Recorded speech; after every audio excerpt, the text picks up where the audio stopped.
Nature's power can turn a peaceful day into a fight for survival in an instant, leaving even experienced outdoors people vulnerable to predators beyond imagination. From a colossal Kodiak bear attacking a remote Alaskan school to a massive grizzly charging unsuspecting skiers in the Wyoming backcountry, terror erupts without warning. Curiosity, miscalculation, or simple proximity is enough to trigger violence. In this video, we'll explore 6 harrowing true stories of bear attacks on humans worldwide. On the morning of December 17, 2025, the tiny village of Port Willow lay under a thick blanket of snow, the air crisp and biting. The trees around the outskirts bowed under the weight of ice and frost. In the village's lone one-room schoolhouse, teacher Hannah Carter, 34, moved between rows of small wooden desks, preparing the children for lunch. 10 students, bundled in winter jackets and hats, fidgeted with crayons and paper, unaware that the forest beyond their windows was hiding a force of nature far beyond anything they had encountered. Outside, a massive Kodiak bear, its dark brown fur dusted with snow, padded silently through the frozen undergrowth. Weighing over 1,400 pounds and standing nearly 10 feet on its hind legs, the bear's immense presence was heralded only by the occasional cracking of an ice-laden branch beneath its paws. Drawn by the scent of stored food and the faint remnants of school lunches left in a supply shed a few dozen feet from the school's side door, the bear's large muzzle twitched as it approached the building. The shed's thin wooden walls did little to withstand the force of the creature's weight, and with a sudden, explosive lunge, the door splintered under the bear's powerful shoulders, sending shards of wood flying across the snow. The sudden crash echoed against the quiet village, startling a pair of crows that had been perched nearby into frantic flight. Inside the school, Hannah froze for a moment, her heart hammering in her chest as the sound of the bear, tearing through the shed, reached her ears, followed by the low, guttural growl that vibrated through the air. She knew instantly what she was facing. A Kodiak bear, one of the largest and most unpredictable predators on the planet, with its senses locked on the smell of food and the faint, terrified scent of humans. The bear approached the side of the schoolhouse, slamming its shoulders against the outer wall with thunderous force. Wooden panels cracked and splintered with each strike, the sound ricocheting through the small building. Panic erupted in the classroom as children screamed and ducked under desks, their faces pale, eyes wide with disbelief and fear. Hannah's voice rose above the chaos, strong and commanding, even as her hands trembled. She directed the children toward the back classroom, her body pressed against theirs, shielding them as best she could. One small girl tripped on a backpack, and Hannah caught her mid-fall, dragging her the last few feet to safety. She shoved desks against the door once they were all inside, creating a flimsy but necessary barricade. The bear pressed its nose to the wood, growling and swiping at the barrier, causing the desks to skid across the floor, but it could not break through. Meanwhile, outside the barricade, janitor Tommy Hayes, 45, tried to hold the main entrance closed as the bear's massive paws clawed at the door. His hands and arms bore the full brunt of the animal's power, and deep lacerations opened along his skin, blood soaking the sleeves of his jacket. He gritted his teeth and leaned all his weight into the door, refusing to yield, his life hanging in a fragile balance with the bear's relentless force. 2 students who had been near the outer windows were not so fortunate. The bear's claws raked through the thin glass, leaving deep scratches and tearing the skin along their arms and shoulders before Hannah could pull them back behind the barricade. Their muffled screams mingled with the groaning of wood and the bear's roar outside, creating a surreal, almost nightmarish symphony of chaos. Inside the back classroom, Hannah kept her voice steady, instructing the children to stay low and quiet, to breathe evenly, to keep still despite the terror pounding through their veins. Her own chest ached with adrenaline and fear, but she could not allow panic to take hold. The bear pounded and clawed, but after what felt like endless minutes, it paused, sniffing the air and scanning the perimeter. Then, seemingly deciding the effort was not worth the reward, it lumbered away. The sound of its heavy footsteps faded into the distance, leaving only the occasional crack of a breaking branch to remind them that it had passed. 15 tense minutes had passed in what felt like an eternity. Outside, the village was coming alive with the urgent sound of sirens and snowmobiles as emergency crews arrived, bundled in heavy parkas and shouting instructions through the winter air. Paramedics tended to Tommy first, his deep lacerations treated quickly to prevent shock, while the 2 injured children were carefully wrapped and carried to waiting sleds. The air remained thick with the scent of fear and blood. a reminder of the unpredictable power of one of the world's most formidable predators. The school itself bore the evidence of the encounter. Splintered wood, deep claw marks gouged into the walls, and desks overturned in the frantic barricade. Hannah Carter surveyed the room once the initial chaos had passed, her hands trembling, her heart still racing, and felt the weight of what had transpired. None of the children had been killed, but the scars, both visible and invisible, would linger long after the snow melted, and the bear vanished back into the Alaskan wilderness.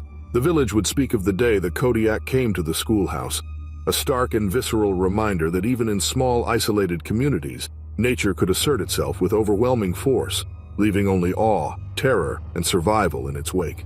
By mid-afternoon, the school had been temporarily secured. The injured were transported to the nearest hospital, and the village slowly returned to a fragile sense of normalcy. Yet for Hannah and the children, the memory of the bear's raw strength, the scraping claws, the splintering walls, the thunderous weight against the doors, would be impossible to forget. A vivid lesson in the brutal reality of life alongside Alaska's wildest predators. The morning of February 14, 2024, broke cold and brittle over the northern slopes of British Columbia, the sky a pale wash of gray that barely hinted at the sun rising behind the mountains. Backcountry guide Lucas Reed, 32, led a group of 4 skiers: Emma Chen, 27, Jared Thompson, 34, Sophia Alvarez, 29, and Ben Gallagher, 31, through a narrow valley, the snow underfoot packed hard in some places and treacherous in others. A small avalanche had roared down the previous night, partially burying their lightweight expedition tent beneath a thick layer of ice and powder, along with most of their gear. They had spent the first half-hour digging frantically, scraping frozen snow and hunched under a collapsing canvas, when the air around them shifted. The faint crackle of ice gave way to a deeper, resonant sound, the deliberate, heavy tread of something far larger than any human. Emerging from a cluster of frost-laden pines at first light, a massive grizzly appeared, its broad shoulders rippling beneath thick brown fur streaked with frost. Its small, intelligent eyes glimmered as it sniffed the snow, drawn by the scent of food, sweat, and the faint tang of fear that clung to the group. Lucas froze, recognizing the unmistakable stance of a predator assessing potential prey, and motioned subtly for the skiers to stay low. The bear pawed through the collapsed canvas, its enormous claws cracking ice, snapping tent poles like twigs, and scattering supplies across the icy slope. One of the poles flew toward Emma Chen, who was frozen in place barely inches from the bear's massive snout, her breath trapped in her throat as the creature's nose brushed the snow beside her gloved hands. Lucas grabbed a piece of frozen firewood, hefting it with all his strength, and hurled it toward the edge of the avalanche debris, striking a mound of ice that skittered across the slope. The bear's head jerked in that direction, its curiosity momentarily diverted, and it padded after the flying object, leaving the 4 skiers trembling and wide-eyed under the torn tent canvas. But the reprieve was fleeting. The bear's attention snapped back almost instantly, circling their pinned position with deliberate, unnerving precision. Each paw sank deep into the snow as it sniffed backpacks, nudged equipment with the pads of its paws, and swiped tent flaps, rattling frozen poles and scattering food scraps across the icy ground. Its movements were not frantic, they were patient, deliberate, methodical, as if testing boundaries, understanding the limits of what lay beneath the snow. The group remained pinned under a combination of ice and canvas, their own limbs partly trapped beneath fallen poles and packed snow, hearts hammering in near unison, each beat echoing off the surrounding cliffs and through the narrow valley walls. Sweat froze on their foreheads as they tried to move without drawing attention, eyes locked on the bear's enormous head as it sniffed each person in turn, leaning close enough that its warm breath fogged the icy air. The bear swatted at backpacks with one massive paw, rolling a pair of skis down the slope, and sniffed at the scattered remains of their improvised stove and food containers, which had been crushed under the avalanche. Every movement was calculated, teasing terror from the humans who were trapped in the fragile cocoon of their makeshift shelter. For 20 excruciating minutes, time stretched thin and sharp, each second a pulse of fear and frozen tension.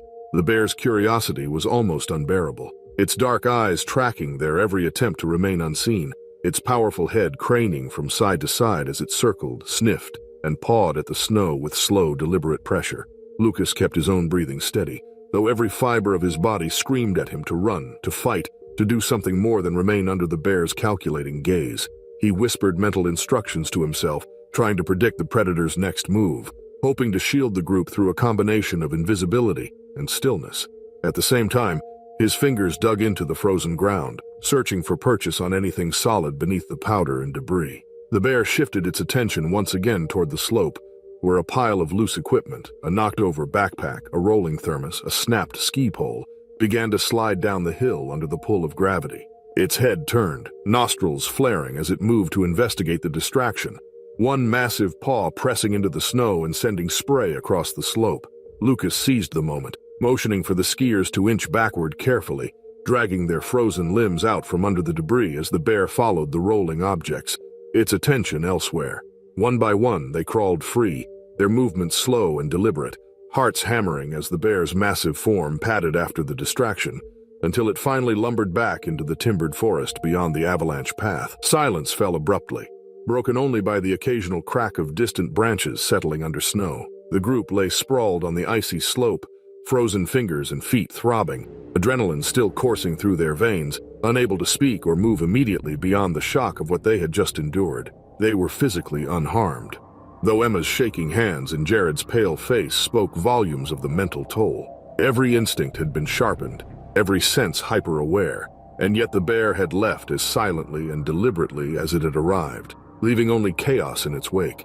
Lucas finally rose, helping the others to their feet, their bodies numb with cold and fear, their eyes still flicking to the tree line, as if the bear might reappear at any moment.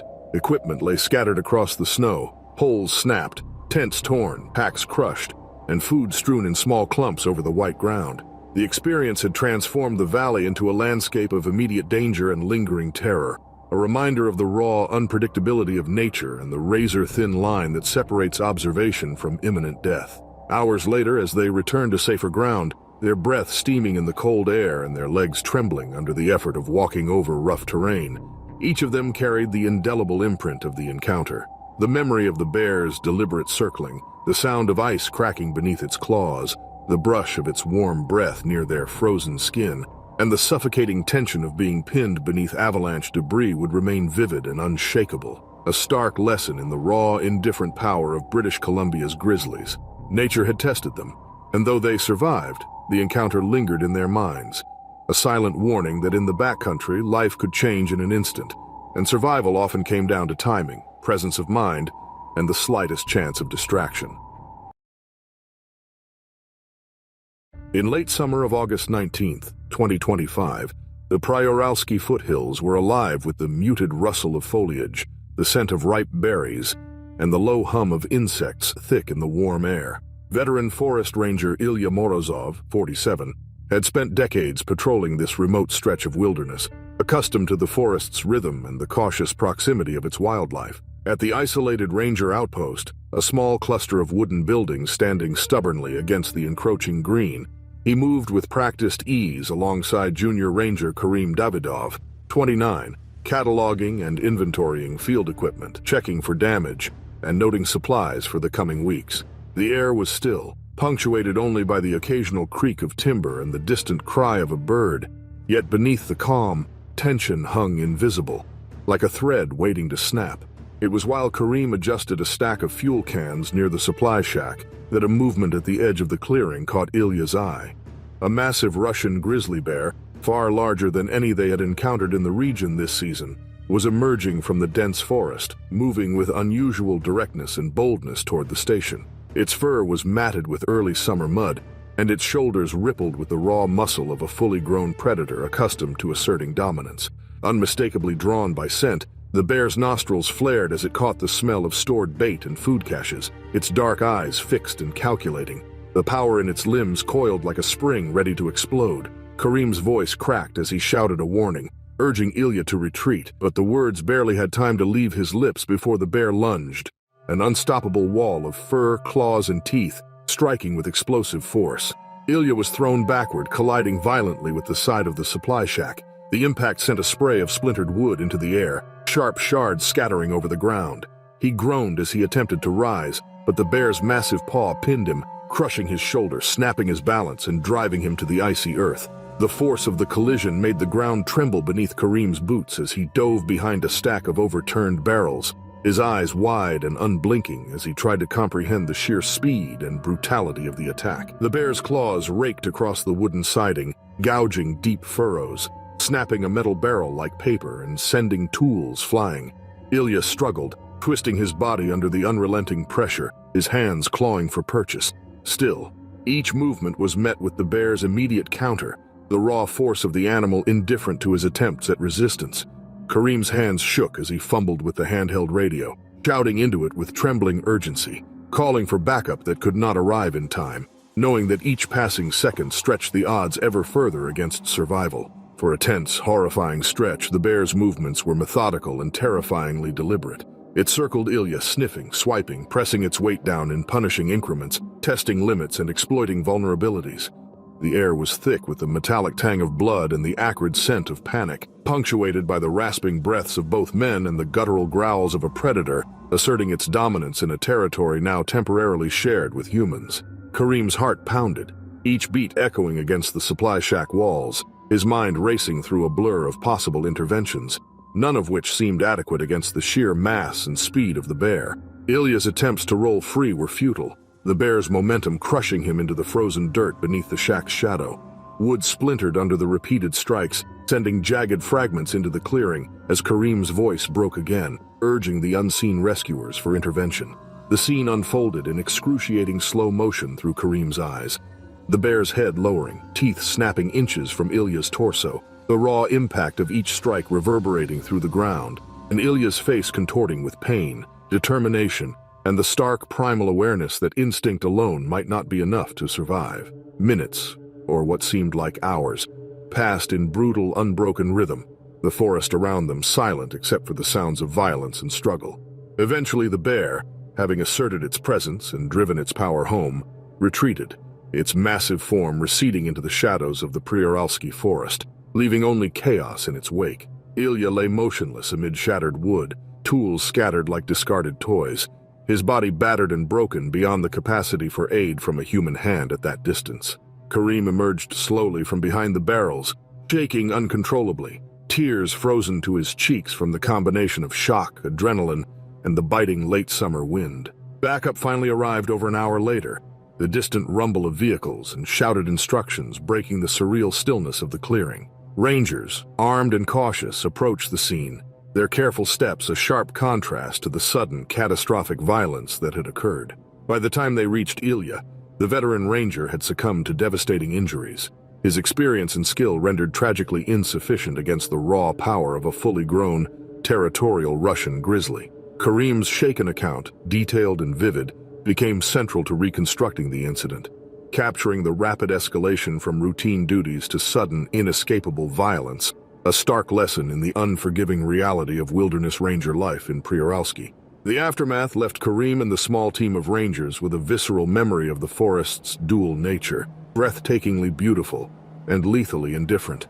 Each footstep, each shadow, each sound in the dense undergrowth now carried the weight of the encounter. The supply shack, scarred and battered, remained a silent monument to the day nature's force was unleashed with brutal clarity. Though rescue and investigation followed, nothing could erase the immediacy of terror, the sense of helplessness, and the chilling reminder that in the wilderness, experience and caution could still fall short against the sudden fury of the world's greatest predators. The morning of September 10th, 2022 in the Carpathian Mountains was crisp and quiet, the air thick with the scent of damp spruce and fallen leaves, the soft hum of distant streams threading through the dense forest. Wildlife photographers Lucian Popescu, 35, and Irina Matei, 32, moved carefully along a narrow trail, their boots sinking slightly into the moss-covered soil as they scanned for the perfect light. They had risen before dawn to capture the golden glow filtering through the ancient trees, hoping to photograph a scene untouched by human presence, a forest alive with its own rhythms. Irina, eager and smiling, spotted a moss-covered log beside a small clearing and suggested a quick selfie, brushing aside any lingering caution in the excitement of the morning. Lucian crouched to frame the shot, adjusting the camera's settings, while Irina stepped closer to the log, laughing softly at a private joke. For a fleeting moment, the forest seemed to pause with them, the quiet so complete it pressed against their ears. Then, from the shadowed undergrowth a few meters away, a massive Eurasian brown bear emerged. Its fur was a rich dark brown streaked with silver, its eyes small and intelligent, its broad muzzle twitching as it sniffed the damp air, picking up the scent of backpacks, camera gear, and the faint aroma of human sweat. The bear's presence was sudden, colossal, and terrifying, a reminder that even the most tranquil landscapes could conceal raw power just beyond perception. Irina froze, her hand hovering over the camera, heart pounding as adrenaline surged through her veins. The bear lowered its head, sniffing at the bright colors of their packs, nudging them with enormous claws that cracked twigs and moss beneath the weight of each paw. Lucian grabbed Irina's arm, shouting for her to retreat, but the bear's attention snapped to them in a heartbeat. Within seconds it charged, covering the small clearing with terrifying speed, its growls rolling through the trees like distant thunder. Irina, caught off guard, tossed a piece of fruit from her pack toward the bear in a desperate attempt to divert its attention. The bear swatted it aside, sniffing the air, circling them with a deliberate predatory curiosity that made every second stretch into an eternity. Lucian shoved both himself and Irina behind a fallen spruce, the rough bark pressing into their shoulders, offering the only partial shelter from the bear's investigative swipes. Its claws tore into the forest floor and the moss-covered log, sending splinters flying and scattering their gear in every direction.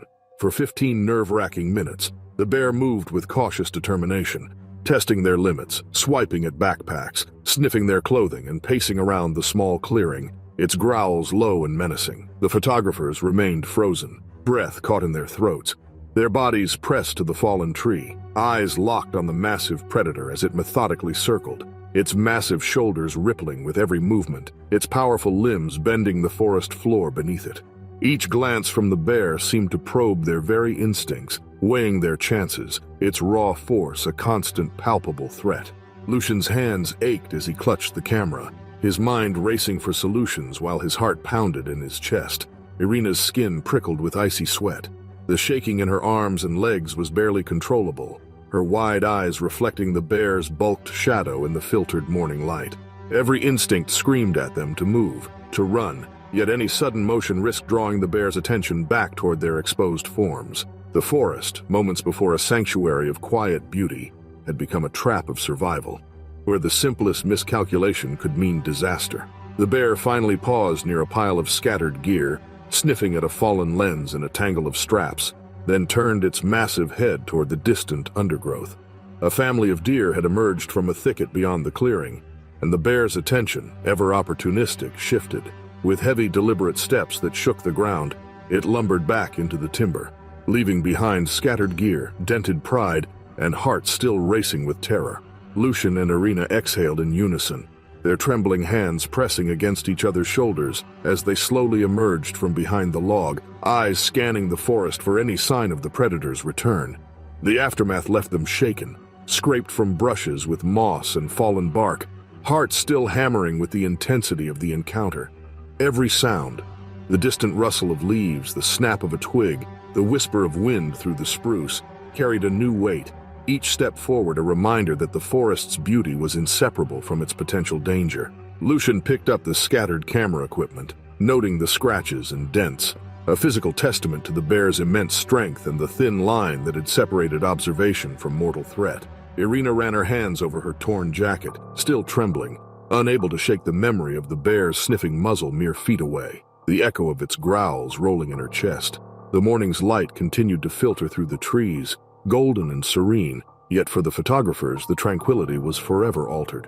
What had begun as a simple desire to capture beauty had turned into a lesson in humility and vigilance, a stark, visceral reminder that curiosity, combined with human error and overconfidence, could transform the most peaceful forest into a near-deadly trap. Their survival depended on quick thinking, frozen reflexes, and an almost impossible measure of luck. And even then, the fear would linger far longer than the forest's morning glow. By the time they returned to the trailhead, the adrenaline had ebbed just enough to allow movement. Still, their minds remained locked on the encounter, replaying every claw strike, every snap of moss, and every moment of frozen terror. The bear had left the clearing, but it had etched itself into memory, an indelible reminder that in the Carpathians, even beauty carried an undercurrent of lethal danger, and that life could pivot in a single breathtaking instant from calm to survival. The morning of September 16th, 2023, in the Colorado Rockies was clear and crisp, the air carrying the faint scent of pine and damp stone from overnight rains. Hikers Maya Torres, 29, and Ethan Lee, 32, moved carefully along the narrow trail that led to a secluded waterfall, their boots crunching over loose gravel and fallen leaves. They had risen early to photograph the cascade in the soft golden light, hoping to capture the interplay of mist and sunlight as it poured over jagged rocks into a deep pool below. Both were experienced outdoors enthusiasts, accustomed to the rhythms of mountain terrain, yet neither anticipated that the forest harbored a danger far closer than the edges of the falls. As Maya crouched low to frame a photograph of the rushing water, adjusting the camera's lens, the roar of the cascade masked a subtler, more sinister sound. The heavy padding of a large black bear moving through the timber behind a boulder just meters away. The bear, drawn by the faint aroma of leftover snacks from the hikers' packs, approached with careful yet inexorably steady steps, each paw pressing into the earth and sending small stones skittering down the slope. Its dark eyes glinted with curiosity, and its snout twitched as it picked up the scent of humans, their sweat, and the food lingering in their gear. Ethan glanced at Maya, who was engrossed in the viewfinder, and a flicker of unease crossed his mind just as the bear sprang from behind the boulder with terrifying speed. Its claws, sharp and long, swiped through the air, catching Ethan across the shoulder and forearm before he could react. Pain seared through him, but instinct propelled him forward, shouting as he lunged toward Maya to push her out of the bear's immediate reach. Maya, twisting on instinct, felt deep, raking pain along her leg and back as the bear's claws tore through fabric and flesh, leaving bright, jagged wounds that stung with every heartbeat. Both scrambled backward over slick rocks and moss, adrenaline surging as the bear pawed aggressively at the ledge where they had landed, swiping at their gear, scattering backpacks and cameras into the frosty mist rising from the waterfall. Maya screamed, clutching her bleeding leg, while Ethan's own shoulder throbbed violently with each movement. The bear leaned its massive weight over a boulder, sniffing, growling, testing the human's reaction, as if to decide whether they were prey or merely obstacles in its path to curiosity and food. Each second stretched, punctuated by the roar of water and the low, vibrating growl of a predator that measured power with every movement, making every heartbeat feel impossibly loud and final. Ethan fumbled for the bear spray he had stashed in his pack, shaking as he pulled the canister free and aimed carefully at the charging animal. With a sudden hiss and cloud of pressurized deterrent, he sprayed at close range, the chemical burning the bear's nose and eyes, forcing it to stagger back, shaking its head violently and swiping at the irritating mist.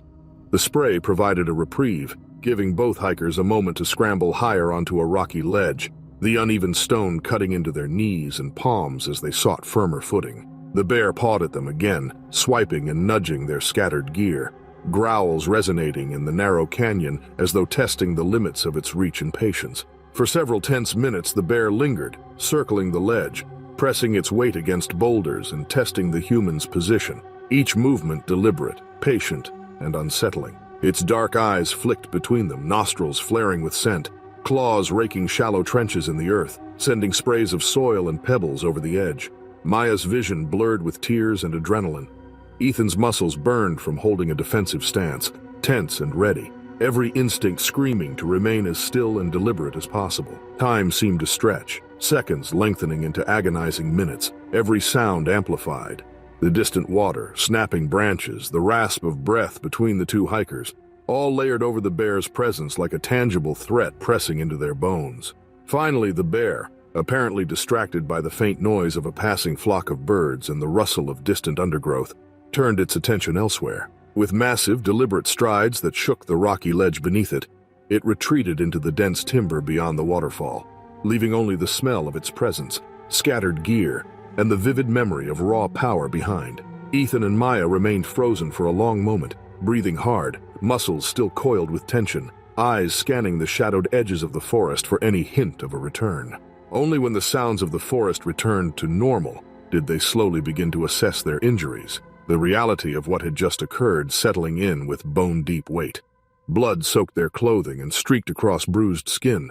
Splinters from overturned rocks and snapped branches cut small lacerations along their hands and legs. Their camera equipment was dented, scratched, and scattered across the forest floor, a testament to the bear's immense strength and the fleeting margin that had separated survival from serious injury or death. Even as they began to move cautiously back toward the trail, Each step was heavy with the reminder that wilderness encounters, no matter how brief, could escalate instantly into life-threatening situations. By the time emergency crews reached the scene later that day, both hikers were treated for deep scratches, lacerations, and bruising. Still, more importantly, they carried with them the lasting impression of the bear's immense presence, the sudden acceleration of danger, and the fragile boundary between human curiosity and lethal wildlife. The roar of the waterfall, once a symbol of natural beauty, had briefly masked a near-fatal encounter, leaving Maya and Ethan shaken, bleeding, and acutely aware that in remote wilderness areas, even the smallest misstep or distraction could trigger an unforgettable and potentially deadly confrontation. The morning of December 21st, 2024, in the rugged backcountry near Jackson, Wyoming, was bitterly cold, the sky a pale gray above snow-laden slopes that stretched uninterrupted for miles.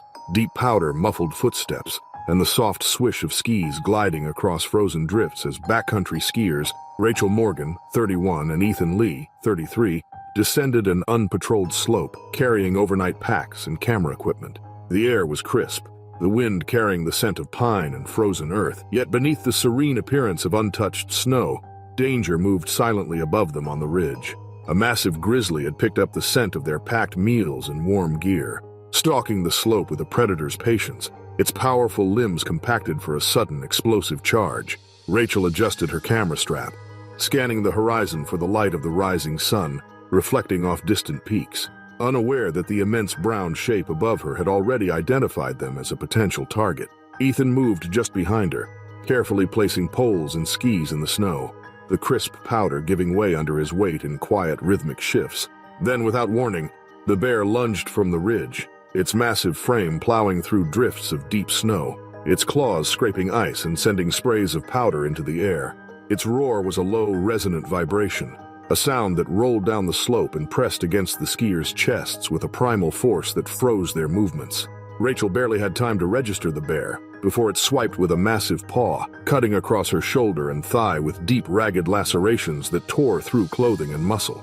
Pain and shock surged through her body, her breath catching in short, ragged gasps, yet instinct propelled her to scramble for cover behind a snow-laden tree. Ethan, reacting instantly, lunged forward, trying to shield her from the bear's next strike, his body taking the force of the animal's swipes against his ribs, bruising him painfully but slowing the attack just enough to gain a fraction of distance. Every second was stretched thin, measured by the pounding of their hearts, the hiss of displaced snow, and the terrifyingly close thrum of the bear's massive paws tearing into the slope. The bear circled them, sniffing at their packs, swiping at skis and equipment scattered across the snow, its head lowering and turning, assessing its quarry with deliberate, unsettling intelligence. Its claws dug furrows into the frozen ground, sending showers of powder into the frigid air, and its growls rolled like distant thunder, vibrating through both the earth and the adrenaline-filled chests of the skiers. Rachel's hands shook as she fumbled for a flare tucked into her pack, fingers slick with cold and blood, her body still thrumming with pain. With a sudden motion, she fired the flare into the air, the sharp crack of ignition, and the sudden burst of orange light startling the bear enough to halt its charge. The animal paused, massive shoulders heaving, nostrils flaring against the biting wind, its dark eyes following the flare as it arched into the sky. It pawed aggressively at the snow, testing for movement, circling slowly and sniffing at the disturbed slope. Yet the sudden, unpredictable flare had interrupted the rhythm of its attack. Ethan pulled Rachel further behind the tree, pressing her against the trunk as best he could, her blood staining the snow around them, his own breathing harsh and cold in the crisp mountain air. Each movement of the bear was deliberate, patient, and terrifyingly methodical, its enormous weight shifting over icy mounds, claws cracking through frozen powder as if to gauge the human reactions beneath. Minutes dragged by with agonizing slowness, every second a pulse of terror, adrenaline, and instinctive calculation. The slope, otherwise serene and silent, had become a stage for raw survival, each sound magnified, the scrape of claws against snow, the hiss of displaced ice, the thunder of distant avalanches, and yet the bear remained the constant, dominating presence, assessing, circling, and pawing at the snow around them. Rachel's wounds burned with each heartbeat, her vision blurred by blood and adrenaline. At the same time, Ethan's bruised ribs protested each movement, every breath sharp and labored. Yet both remained focused, knowing that hesitation could mean fatal exposure. Finally, the bear, its curiosity partially sated and the flare's lingering glow capturing its attention, began to retreat, lumbering toward the timbered ridge from which it had come. Its massive form disappeared into the shadows of pine and spruce, leaving behind disturbed snow, scattered gear, and 2 skiers soaked in blood, ice, and adrenaline. Rachel and Ethan remained pressed against the tree for several long moments, shaking, hearts racing, muscles trembling from pain and exhaustion.